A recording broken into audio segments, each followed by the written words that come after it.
کے نزدیک وہ محبوب بن گیا.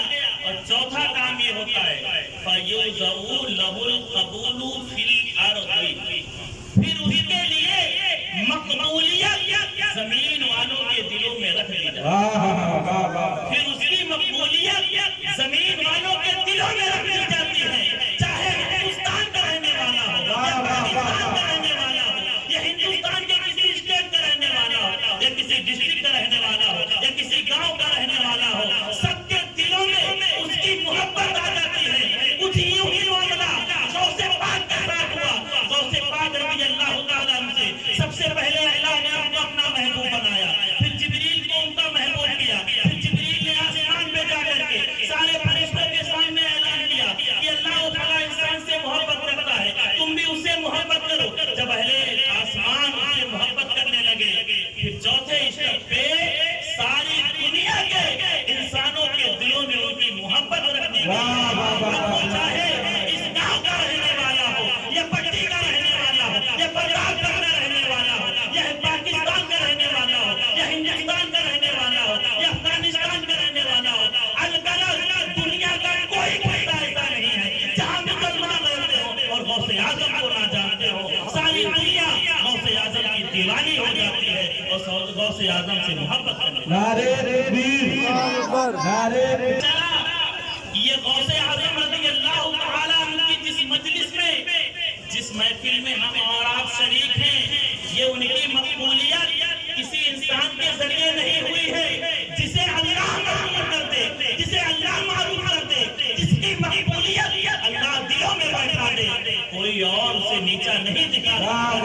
اسی لیے تو بریلی کے تاجدار فرماتے ہیں تو گھٹائے سے کسی کے گھٹا ہے نہ گھٹے گا، تو گھٹائے سے کسی کے گھٹا ہے نہ گھٹے گا، جب بڑھائے تجھے اللہ اعلیٰ تیرا. اور مٹ گئے مٹتے ہیں مٹ جائیں گے دشمن تیرے، نہ مٹا ہے نہ مٹے گا کبھی چرچا تیرا. غوث پاک کا جس طرح اجازت شریف آج اس گاؤں میں ثابت بھائی کے دروازے پہ منعقد ہے، قیامت تک منعقد ہوتی رہے گی اور ہم سنیوں کے دلوں میں غوث پاک کی مقبولیت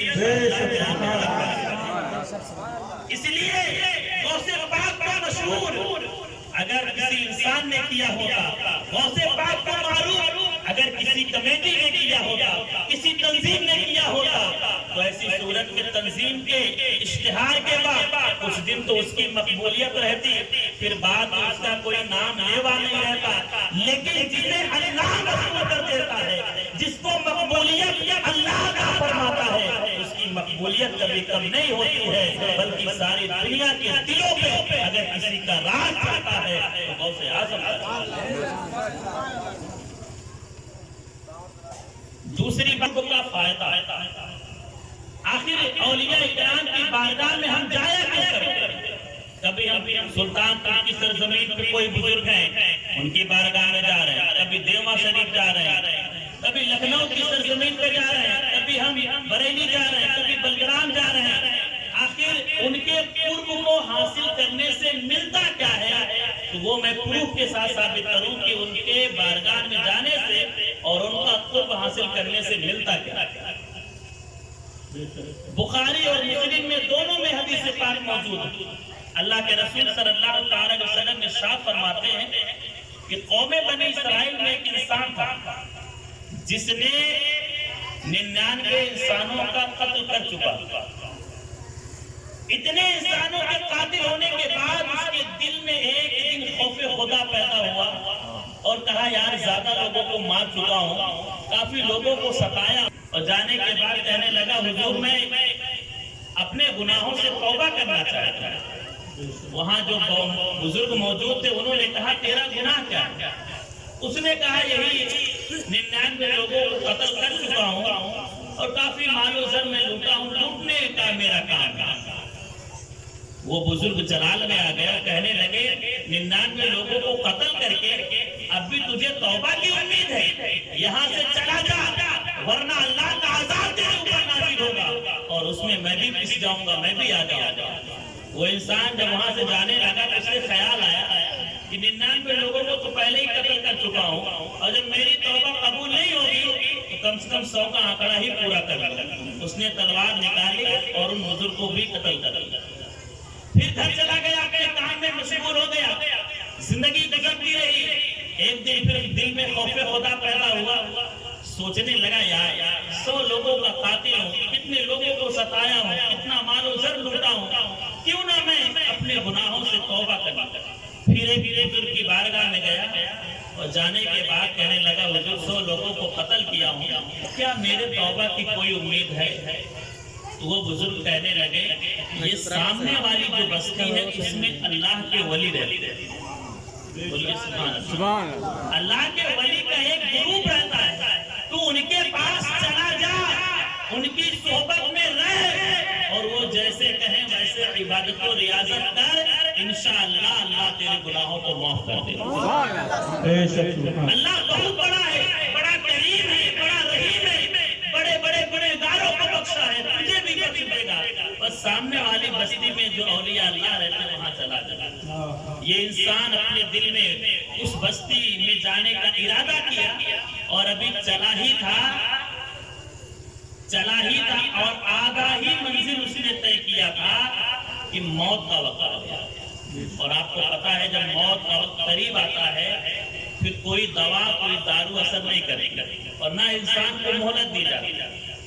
फौरन रूह निकालने वाला फरिश्ता आया और उसने उसकी रूह निकाली और लेके चला गया। जिस्म जमीन पर गिर गया, उधर जन्नत से रहमत के फरिश्ते और दोज़ख से अजाब के फरिश्ते इसको लेने के लिए आ गया। जन्नत के फरिश्ते कह रहे इसे मैं ले जाऊंगा, दोज़खी फरिश्ते कह रहे नहीं मैं इसे ले जाऊंगा। जन्नती फरिश्ते कह रहे हैं कि ये एक अल्लाह के वली की तरफ जा रहा था, अल्लाह के वली के गांव की तरफ जा रहा था, इसलिए ये अल्लाह वाला है, इसे जन्नत में लेके जाओ। जहन्नमी फरिश्ते कहने लगे 100 इंसानों का कातिल ऐसे कहाँ लेके जाओ, इसका ठिकाना तो जहन्नमी है। अल्लाह तबारक व तआला ने एक फरिश्ता इंसानी शक्ल में भेजा, वो आया और कहने लगा भाई तुम लोग क्यों लड़ रहे हो, तुम्हारा मैटर क्या है? उन्होंने बताया अपना मैटर की बात ये है कि इसका इंतकाल हो गया है। जहन्नमी फरिश्ते कहने लगे 100 इंसान को कत्ल किया है, जहन्नम में ले जाना चाहता है। जन्नती कहने लगे नहीं ये अल्लाह के वली के पास जा रहा था, इसे जन्नत में लेके जाएंगे। उस फरिश्ते को अल्लाह तबारक व तआला जो इंसानी शक्ल में आया था उसको इल्हाम किया और कहा कि फैसला ऐसे करो कि जमीन को नापो, जमीन को नापो, ये जिस गांव से करीब हो, जहां से आ रहा है और जहां जा रहा है, जो गांव करीब हो उसी हक में फैसला सुनाते। जमीन नापी गई, जमीन नापी गई और नापने के बाद जब देखा गया एक बारिश की जमीन जहां जा रहा था औलिया इकराम के गांव की तरफ करीब पाई गई। फौरन फैसला हो गया कि ये अल्लाह के वली की बारगाह में जा रहा था, अल्लाह ने इसके गुनाहों को माफ करके जन्नती बना दिया। जन्नती फरिश्तों इसको लेके जाओ। और इख्तिलाफ रवायत के साथ आया है कि अल्लाह तबारक व तआला ने जमीन को फरमाया, उस जमीन को जहां मरा था और वली के गांव के दरमियान जो जमीन थी उससे अल्लाह ने फरमाया ऐ जमीन करीब हो जा, सुकड़ जा। और वो जमीन जहां से आया था उसे फरमाया कि तू दूर हो जा। और एक रवायत में आया है कि अभी वो चला ही नहीं था, यानी चला ही नहीं था, सिर्फ वो एक बुजुर्ग से पूछा था और खड़ा था, अभी कदम उठाया ही नहीं था। सिर्फ उसके दिल में इरादा था कि अल्लाह के वली के पास जाके अपने गुनाहों से तौबा करेगा। अल्लाह तबारक व तआला ने जन्नती होने का फैसला दे दिया। और चौथी रवायत में आया हुआ है कि वो सिर्फ अपना सीना औलिया इकराम के गांव की तरफ किया, अभी चला भी नहीं और ना कोई अमल किया, सिर्फ दिल में इरादा है कि तौबा करूंगा। और औलिया इकराम के गांव की तरफ उसका सीना हुआ, इसी में उसकी जान निकल गई। रवायत में आया हुआ है किसी औलिया इकराम के गांव की तरफ सीना करने की वजह से इस गुनहगार की मग़फ़िरत हो गई और इसे जन्नत में डाल दिया।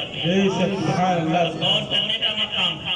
اولیاء کرام کے قرب سے کیا فائدہ ہوتا ہے تو